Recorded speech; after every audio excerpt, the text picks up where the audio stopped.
Hey, I'm Jeff on the Rive team, and I want to show you some options you have for resizing text when using responsive designs. Here I've got an image set up with layouts that has a title and a sub-paragraph, and this is set to an artboard width of 1200 wide, and it's 852 tall. If I were to shrink this down to something more like a mobile size, closer to here, around 400, we can see that our text is wrapping, but doesn't fit well at this size. So we probably want it to be smaller here.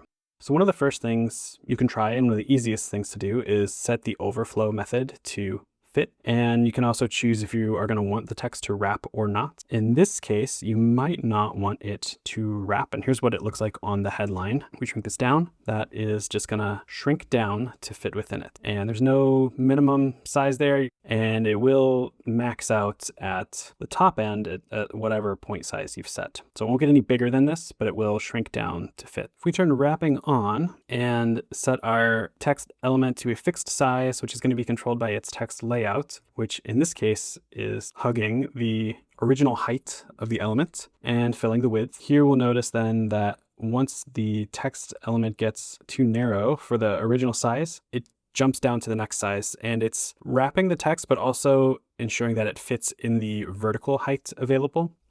And so if we were to set this instead to fill, and let's set our parent artboard fill, now we'll get behavior more like this. It's going to wrap until it doesn't fit within its height, and then it will start shrink. But as you can see, it'll wrap characters at the end of words before it begins to size. So the other method for giving a little bit more control as things scale is to use data binding. And so I will reset my design here. I'm going to make sure the overflow is not set to fit anymore because I don't want that to control the size. So I'm going to just leave it on visible, which is the default. And I'm going to note that the current point size is 148. And I'm going to first attach a view model to this artboard. On the data panel within my view model, I'm going to add a number property, call it artboard width. That's going to be what will determine our point size for our font. When I select the artboard, I'll come over to the width property, right click to data bind. I'm going to choose a target to source binding to that artboard width property. So now the value within the artboard width is going to be reflected in the view model property. Set it back to 1200. And now I'm going to use a range map converter. So under converters, I'm going to numeric range map. And this is going to let me take the width of the artboard and apply it to the point size of the font, but not in a direct one-to-one way. So in the range map, the way this will work is our inputs are going to be the artboard width. That's going to be coming from this view model property, artboard width. So let's say at the top range, we want to plan for it to be 1200 wide. And at the bottom, we'll make it something more like 400. We know that if we put in 148, that's going to give us what we see here. And so that means when the artboard is at 1200 wide, the point size will be 148. And what we want to do on the low end then is say when it gets down to 400 pixels wide, the point size for the text should be 60. So now we can apply this range map converter to the point size for the text. So I'll come to my text element, right click to data bind the point size. I'll choose the artboard width as the property, and you can see right away, it's going to set the point size to the size of the artboard, which is going to be way too large. But once we add our range map converter, then we'll see it's starting to look like what we expect. And with our preview bound values toggle on, we can adjust the size of the artboard and see the point size adjusting as we move it.